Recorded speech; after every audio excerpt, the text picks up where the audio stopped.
Hi guys, and welcome back to Level Up with Lou with your girl Lou Oni. This is episode 40. I am here with a very, very special guest. His name is Brenden. Kumarasamy is a communication expert and the founder of Master Talk, a YouTube channel to help people overcome their fear of public speaking so they can use their voice to communicate their ideas to the world. Through speaking engagements, private sessions, as well as presentations, workshops, he helps purpose-driven entrepreneurs master public speaking and share their ideas with the world. So today, Brendan is here to help us with our public speaking, and to help us share our ideas with the world. So thank you so much for coming on the show today, Brendan. How are you? Of course. Great, Lou. It's such a pleasure to be on. How about yourself? I'm good, thank you. So I just always wondered, like, what was the correlation between personal growth and public speaking? And, just watching your YouTube channels actually made me realize the importance of it in terms of following your dreams, building your career, and actually living the life that is purposeful and making a difference. So to you, like, why do you feel like it's important for people to master their public speaking to help with their personal growth? Absolutely, it's a great question. The way I see it is public speaking is not what everyone thinks it is. Mm, They think it's some presentation you give in front of 10,000 people. But no, no, no. Public speaking is every interaction you have yeah, in your life. It's the way you talk to your family. It's the way you talk to your best friends. It's the dinner conversations, the tough conversations, and the way that you talk to the person who delivers you the pizza. yeah.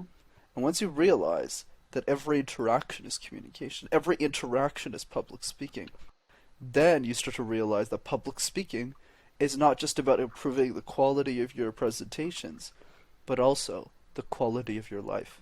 What would you say is like the hardest thing about public speaking? Because obviously you're someone that I know you've had like tons of time to practice. You have tons of experience with this.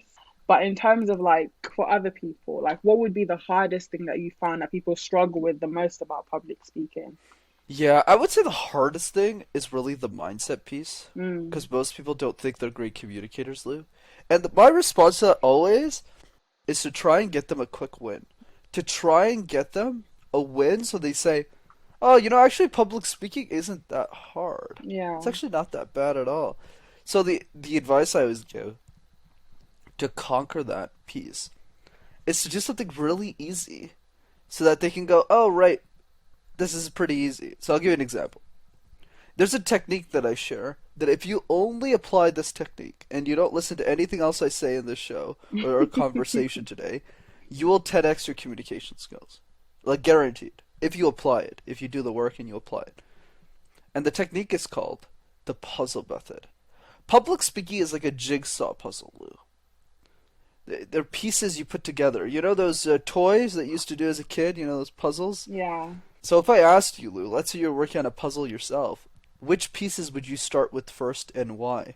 If I'll start with a puzzle, Yeah, just a normal probably puzzle. I think I'd start with the outside bits. And I don't really do puzzles, but I would start with the outside because I feel like when you have the outside, it makes it easier to find what's inside. I feel like the inside is always like the last bit that comes together. You got it. Absolutely. You're absolutely right. I agree. But here's the thing. In public speaking, why don't we do that? We do the opposite. Whenever we have a presentation, we start with the middle first. We shove a bunch of content into the presentation. We get to it. We ramble through the entire thing. We get to the last slide, it sounds something like this. Yeah, so thanks.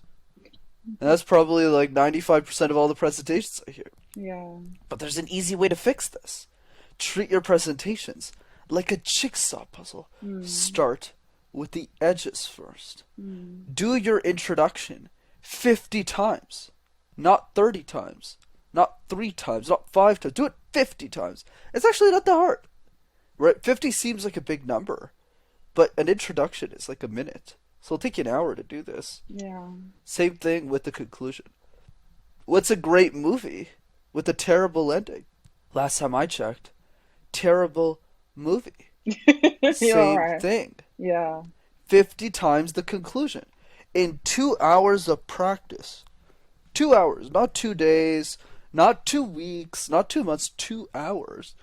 you look at yourself and go, wow, I'm really good at this presentation thing. I just presented my introduction 50 times. I'm pretty good.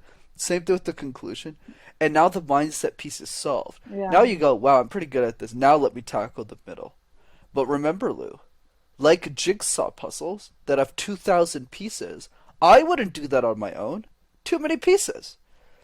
Get a group of friends, get a community, get people who are there to support you so that you can master the public speaking puzzle together. That makes a lot of sense. I would definitely agree with it. Like when I've had like presentations to do or any like public speaking things, I always like try to practice with someone else. So I feel like when you have the support of people around you, it makes things easier. You don't feel as nervous as well because you're used to doing it in front of other people.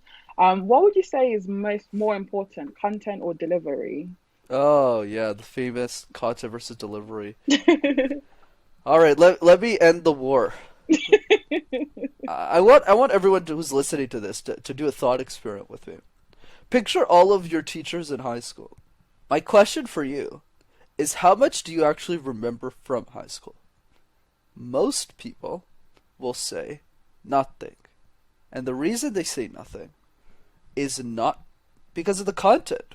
Last time I checked, all of those professors, all of those teachers in high school, they're not people that we grab from the street and put them in the school. These are university educated people. Yeah. Master degrees, bachelor degrees, sometimes even PhDs. Content is not the issue. Right? So now let's go through another thought experiment. Think about the best speakers in the world that you know. Your favorite speakers, the people who changed your life, Brene Brown, Tony Robbins, Gary Vaynerchuk, line goes on. And then ask yourself, how much do you remember from them? What you'll find fascinating, Lou, is most people, when you ask them what their favorite speakers and what their lesson from them is, they usually say one sentence or two. So if you take Gary Vee, they'll say, I just got to work hard. I need to achieve my dreams. You're like, but what about tactically business? It's not about the business. Yeah. It's not about the business. It's about following your dream. Same thing. Tony, when you go up to Tony Robbins, not Tony himself, but somebody who watched him in a show at one of his seminars, you go, what did you learn from Tony? And they always say the same thing, nothing is impossible. Nothing is impossible. You're like, and then you're like, wait, what about his NLP techniques and everything? They're like, the secret to giving is living. I mean, the secret to living is giving. You're just there like, okay. So what's the takeaway here?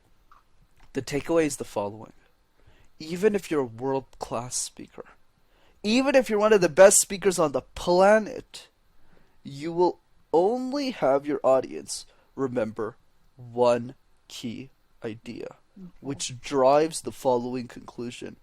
If your one key idea is solid, if your one key idea is worth hearing, if your one key idea is so important, then you need to spend 99% of your time delivering that key idea, since you already know what it is. Wow.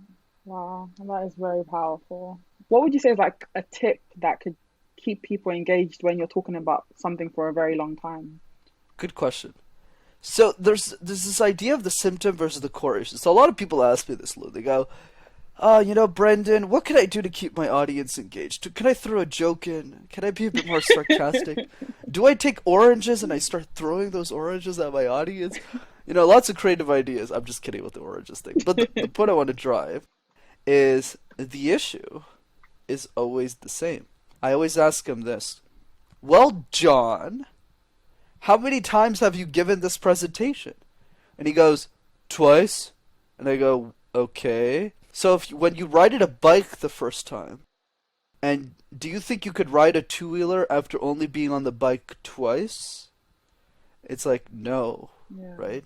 No. You need practice. So same thing with this. The best speakers on the planet, Lou, present the same bloody thing hundreds of times, thousands of times. Tony Robbins has been doing the same seminar. I really want this to land. Has been doing the same seminar for 40 years. Goodness. 40 years. Definitely longer than you've been alive, and absolutely longer than I've been alive. 40 years, Lou. Yeah. So long. Same thing. It's a 3-day workshop. Day 1, same thing. Day 2, same thing. Day 3, same thing. Same thing with me, by the way. Why do I sound so quote-unquote eloquent on this show? Not because I'm special. Not because I'm a communication coach, because I'm being asked the same questions over and over again. So when I Definitely. started guesting on shows 8 months ago when COVID hit, I didn't know how to do this. My first couple of shows, I was on a phone. They were like, "Wait, what? You want to dial into a podcast?" I just said, "Wait, is that not how this works?" I was so lost. They were like, "Brenden, where's the fear?" I love the question you asked earlier, the myth of public speaking, Yeah. with the fear of public speaking. When somebody asked me that the first time, I didn't have that answer. I said, public speaking. Well, I don't really know. I live in my mom's basement. It's where I didn't know. But then over time, after the 200th person asked me the question, now my answers sound a lot better. Yeah. So that's the key. It's the repetition of the same key idea. If you want to be more engaging, you need to present the same thing 5 times, 10 times, 15 times. And then when you master your content, then you're going to ask yourself a new set of questions. Yeah. And those questions are, does Lou understand what I'm saying? Am I too complex for her audience? How am I showing up? What emotions? But most people don't tend to care about that stuff because most people, because they haven't presented enough times, go, what's on slide 3? What's on slide 5? I gotta know. And that's how you master engagement. It's amazing. Thank you so much for coming on. Do you want to share your YouTube channel and anywhere people can reach you if they want to have some coaching or just get some more advice from you? Yeah, absolutely, Lou. The best way to do that is definitely the YouTube channel. All you gotta do is type Master Talk in one word, and you'll find me right there on Amazing. YouTube. Awesome. Thank you so much for coming on, Brandon. Of course, Lou, such a pleasure. Thanks for having me.